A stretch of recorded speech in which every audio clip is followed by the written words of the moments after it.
Okay, everyone, we're going to be doing a safety check for you guys. We're going to let you see what safety measures are in place. Woodland Mills does a great job at making sure that there are safeguards.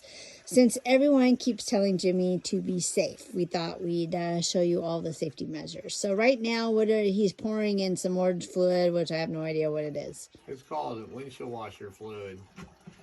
And the reason why I'm putting it in here because we're in a colder climate, for one.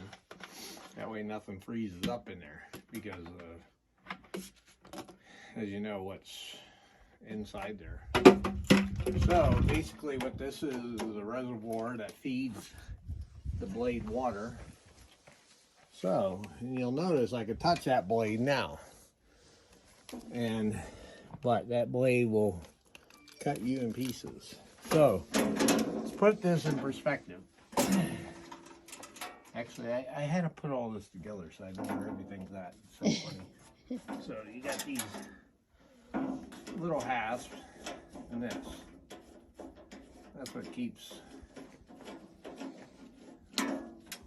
dust from flying all over the place. As you can see.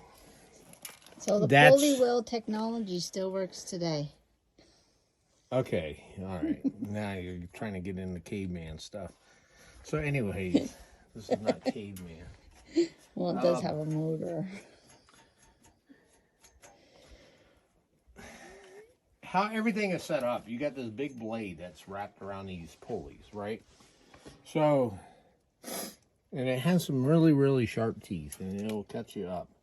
So basically, in essence, you don't mess with this while it's on and running. I mean, that's only common sense. Please.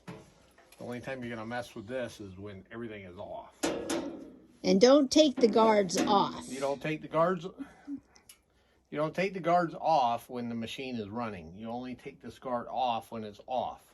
Right. So the bottom line is safety is paramount. If you don't think I'm safe enough, then you don't know me well enough.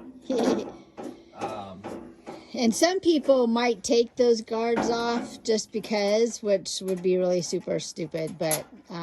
Well, yeah, because the problem is what if that blade pops off and it goes flying? So you got to keep that in mind. It's a moving part, and there's no control over that moving part except the torque that is put on this. So basically, let's put this in perspective. We don't have a log yet to put on here. We have one, but the bottom line is this. You have this little lift thing. You'll see me lift it as I back it up. That means I'm clearing the log that's down there. While this runs, we'll start this up. I'll show you. And you can zoom in. Do not get close to it with the camera. I don't want to cut my finger off today.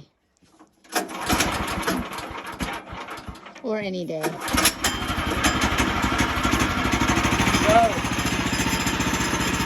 as you see it started and it's running. That is not moving. You can use zoom on your camera. You don't have to walk up on it. That's another thing. Please do not get by it when the machine is running. So, when I press this throttle, we want to be back here. Because look what happened when we were back here.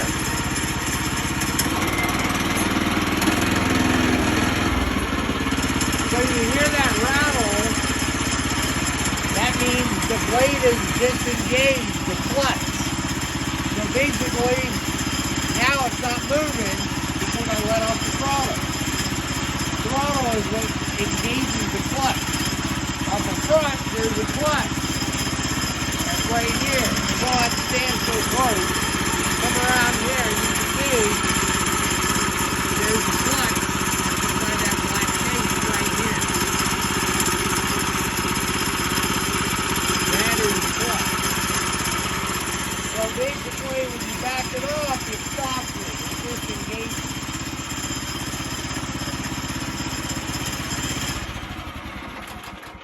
So the only way to move the blade is... when you engage this. And the only way to do that is pushing it all the way, and you always keep it open, wide open when you're cutting, because a lot of weird things happen. Skips, it bogs down, whatever it may be. That way the revolution's going through, and as you're pushing, I'm not going to push it now because that'll flood the carburetor. As you can see, I'm back here. The flat part of the blade is is facing me.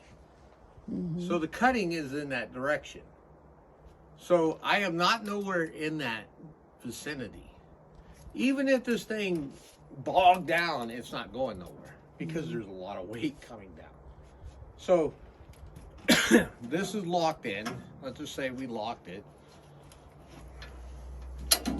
So it's locked in there, and we're just cutting, and it just does that. It disengages the blade, so it doesn't do that. Then if I let off, it'll also help disengage. Then you can just push the power, turn it off. So, bottom line, you're standing 3 foot, 4 foot away behind it, the direction that you're cutting. Yeah. So there is no safety concerns. The only safety concern is some idiot standing in the middle there and pulling it towards them. Trust me, if you don't know me and understand that, one, safety, security is my biggest concern, not just in personal, but also in professional. So her security, it means anything. So if I ask her to eyeball something, look from a distance. And if you can't, get a binoculars or something. Other than that, I mean, everything is, you know, the old term is called copacetic. It is actually working as intended. They invented this thing. I could actually come back further if I wanted to. But I like this because I put my hand here and I could feel any of the abnormal, you know, bumps or whatever. Maybe if it hits a knot or something. So basically, So you're feeling safe. it. You're getting a feel for it as you're pushing and sawing all at the same time. And it's not that hard to feel that. Like right now, I can feel stuff, and I know what that is, and that's all this sawdust. All the sawdust comes out on that end over there. As you can see, the big pile right there. So other than that, the other big concern is log stops. That's what these things are. So that's why you have to keep an eye on it. So if I have it this high, and if I'm getting ready to, and I'm cutting and cutting and cutting and cutting, what's going to happen? Gonna hit it. So if I hit it, it's going to throw that blade off and just whack it. So those are one of your concerns that you want to keep an eye on. Right before you go, check all log stops and this carriage bolt here that holds the log in place. That keeps it wedged against the log stops. These are log bunks. This is a bunk it sits on. So other than that, there is no reason for you to be in front doing this. Cutting. If you do, you got to know what you're doing and know your area is clear as you're walking. And you have a good person that knows how to push the gear thing. It's called throttle. Throttle. I apologize. So anyway, yeah, it's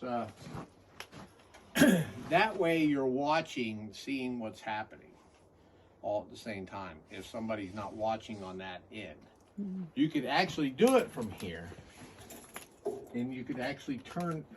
This thing will actually revolve this way if I loosen these up, and it'll come up forward, and I can walk with it up here if I wanted to. But I found this and allowed the blade to take you, and that's, you're not doing any pushing because the blade will take it. All you're doing is feeling with this hand. This hand's preoccupied, so this hand can feel what's going on. So, and make sure your path is clear when you're walking, because you don't want to do this number. Bonk, bonk.